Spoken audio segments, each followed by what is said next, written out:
Hooty hoo, all my stock market gamblers. Welcome today. I'm Tall Mike. I'm so glad you're here. What do we got going on with the markets? Well, I think we've actually hit the top. I think we hit the top on Fed Day.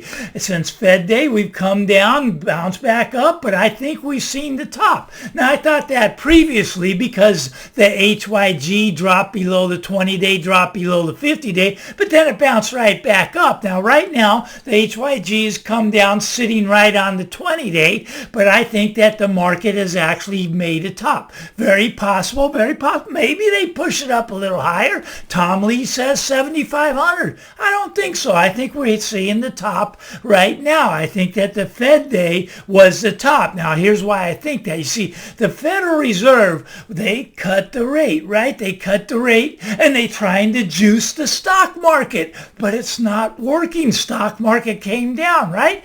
What also happened when the Federal Reserve cut the rate, they cut the short end, the long end started spiking up. Mortgage rates are starting to head up higher. The Federal Reserve, they got to be in complete panic mode. But the other reason I think we've pretty much hit the top is, well, the Buffett indicator, right? It's at a record number, 220%. The Buffett indicator, 220%. That's the U.S. stock value compared to the GDP. We've never been higher, 220%. But people say, but Mike, it's different this time. We got AI. We're just going to go straight up, right? I mean, NVIDIA going to go straight up, $5 trillion, right? NVIDIA is 10% of the stock market. I don't remember another stock that was ever 10% of the whole stock market. If NVIDIA keeps going up, maybe they can push it higher. But I think NVIDIA is making a top here. $5 trillion, I'm expecting that to come back in. When all is said and done, I expect NVIDIA to be below $1 trillion, lose about 80%. That's going to take the big crash to happen first. But I think we're much closer to the big crash coming than we are at the bottom, where a lot of people think that this bull market has another 10 years left in it. It does not. 16 years straight up. You see, what we're experiencing is the end of an empire. And we're honored to be here, right? It's a great time to be alive. We're going to see the fall of America as we know it. My prediction is a year from now, you are not going to recognize America. You're just not. Now, you see, a lot of people think that America cannot fall. I beg to differ. You see, America, the foundation of America is the debt market, is the bond market. It's not the stock market. Watch the bond market. When the bond market starts collapsing, that's when everything comes down. We're in the everything bubble, right? We got the stock market bubble. We got the real estate bubble. We got the credit bubble. And once that bond market goes, they're all going to become tumbling down. Now, the bond market is telling us something here. It's telling us that, well, it's telling us it can't handle any more debt. It cannot. You can lower the rates, right? But you're just seeing it explode.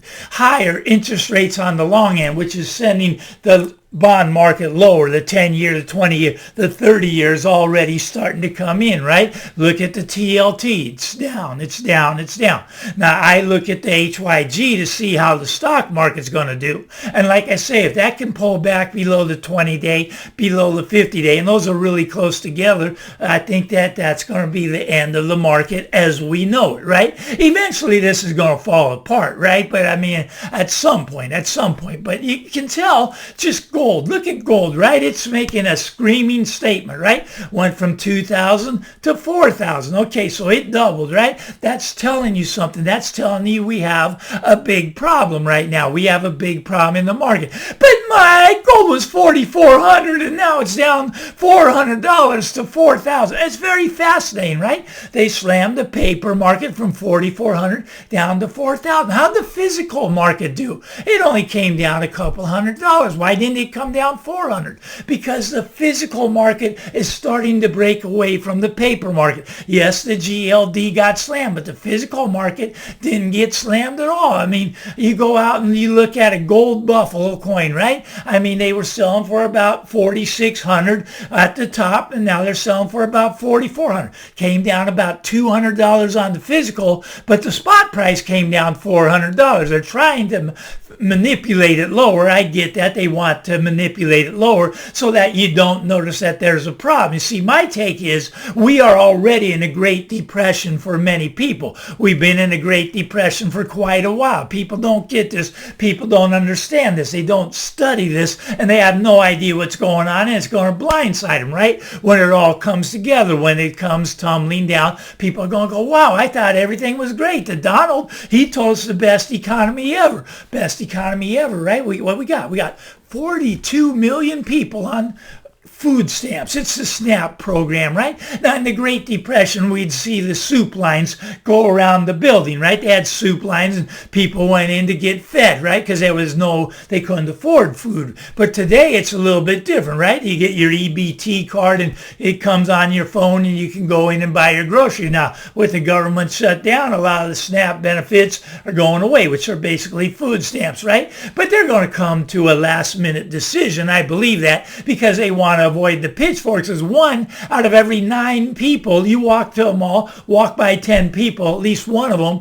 is getting food stamps, is on the EBT program, the SNAP benefit program, right? So we're already in this great recession, right? Now, what's fascinating to me is the banking system. Now, who's the head banker of our country? Jamie Dimon, right? Now, he's saying these regional banks are in trouble. He knows they're going to go under one after the other. I'm sure they've already approached Jamie as to which banks he has to acquire, right? Because you see, these banks, they got a problem, right? They got a problem. People aren't paying their car loans, not paying their credit cards back. And the big problem, the big canary in the coal mine, well, that's the commercial properties, right? Commercial properties down 60, 70, 80% already. Some of them down 90%. Office buildings sitting completely empty. Most of them are about halfway full, but they don't bring in enough rent to make the mortgage payments, so the banks have to take these back. Now, if you're in a regional bank, almost 50% of their balance sheet is commercial properties, 44% to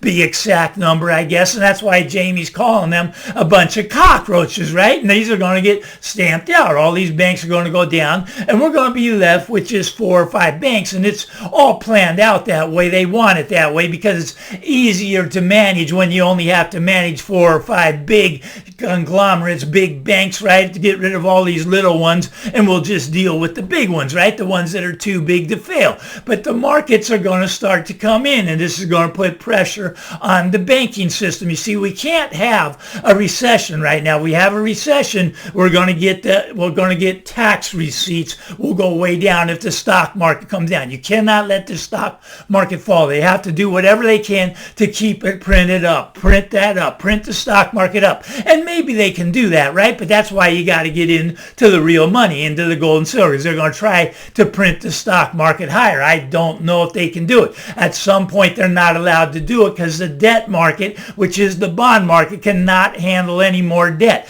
And the short end, they can bring that down to 0. The long end, get it up 10, 20%, it's game over, right? And of course, they're going to do yield curve control, which means the Federal Reserve is the only buyer of the long-term debt, right? So they'll be in there buying the bonds because they can't let that go to 10 or 20% or it's game over. You see, they're trying to juice the markets up higher. Now, why are they trying to do that? Look at their own numbers. We're at 3% inflation rate, 3%, right? Okay, that's their own numbers. Now, they say they're going to get it down to 2%. Well, how are they going to do that? By lowering interest rates and printing money? Look, you cannot get rid of inflation with more inflation. It doesn't work that way. All economic schools teach that. I know the Keynesian economists, they think different than us Austrian economists. We like free markets. Let the market decide the price. Let the market supply, demand decide the prices, right? Let money be sound money. Let it be honest. Let it be anonymous. Let it be God's money. Let it be gold and silver. Let it be real. We don't need this printed stuff. We don't need cryptocurrency to be our money. What is that? They're trying to push on you the stable con, right? I mean, they're trying to con you out of the whole system. Here, take the stable cons. they're worth $1, right? They're backed by $1. We don't know if they're backed by $1. Nobody, I mean, it's in the Cayman Islands. Cayman Islands, the biggest stable coin is in the Cayman Islands. Yeah, we got all treasuries back in the stable coins 1-to-1. How do we know that? They're not audited. Nobody audits them. They're in the Cayman Islands. That's where they keep all of our treasuries. Very fascinating, right? Stay away from the stable con. Stay with real money. Stay with gold and silver. But here's the thing. You see, they came out, not at this meeting here, they came out and they made an announcement, right? They're going to stop quantitative tightening. Now, what happened? What is quantitative tightening? Well, they got the balance sheet of the Federal Reserve up to $9 trillion, right? And then they said, oh, we're in big trouble.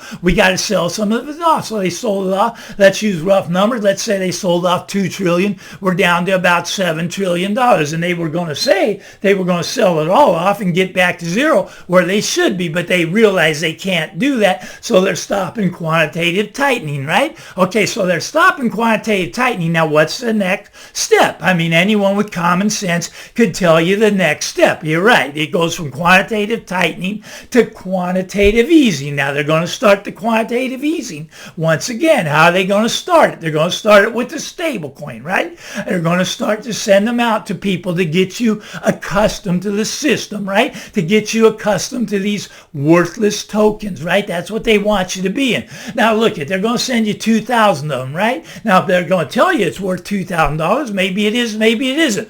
Well, you tell them, why don't you tell your congressman, hey, you keep your 2,000 stable coins, right? And you just send me a half an ounce of gold. Why don't they do that, right? Because they can't do that because gold has value. These stable coins have zero value. They can send them to you. They can send them to anybody because they can make as many as they want. They're just a digital number on the screen, and they can go, start with that many digits and that many digits and that many digits. It just keeps going, right? You be careful with all this Fugazi crypto stuff, the Bitcoin stuff. I am worried for those Bitcoiners. That thing's supposed to be going up, but it's going the other direction. I think if we break below 100,000, it may be completely over for Bitcoin. You just watch the free fall. We'll see if that happens. Maybe they can run that up one more time, but with all this pumping, you got the crypto president in there. We got the ETFs out. We got the government with the crypto reserve out, right? All this pumping, and it's going lower against gold. You're already down over 25% in the last 4 years. Could have been sitting in gold, Michael Saylor. Maybe your Ponzi scheme would have worked then. But your Ponzi scheme is based on Fugazi, based on crypto. I don't believe in that stuff. I know a lot of people do. Don't get me wrong. I gamble in it. I love gambling in the crypto market. It's very volatile. But anyways, be careful, crypto people. That Bitcoin, if it starts dropping below 100,000, I'd just run for the hills is what I would do. And I'm pretty sure it's going to drop below 100,000. We'll see how it all plays out. But that's just my take. But they're going to be at this quantitative easing going. Send people 2,000 of those little, whatever they are, stable coins, worthless money. Why don't they send you that half ounce of gold? I'll trade. You see, that's what I'll be doing. If they send them to me, I'll just go down to the coin shop and go, hey, find me a coin shop that takes some of this garbage stable crap, right? I mean, and get a half ounce of gold. Half ounce of gold, about $2,000, right? If they tell you it's worth $2,000, maybe you can trade them in for $2,000 cash, go down to my coin shop. Get that half an ounce. We'll see how that plays out. But there's a big problem, right? 38 trillion in debt, and we can't really put much more on before the system breaks. And that's why I say a year from now, we may not recognize this country. It's starting to fall apart. It's falling apart at the seams, and the Federal Reserve knows this. Jamie Dimon knows this. He's calling those other banks cockroaches. You know what else he said?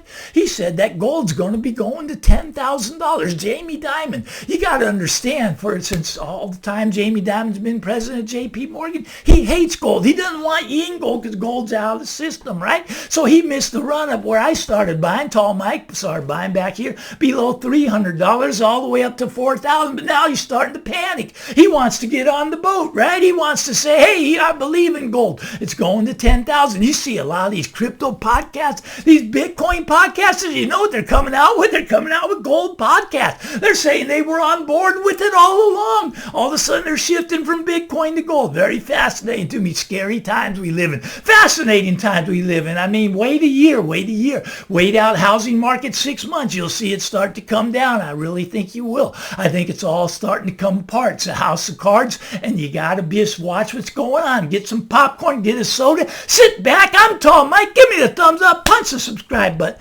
Get out there, everybody. Have a great day. Bye-bye now.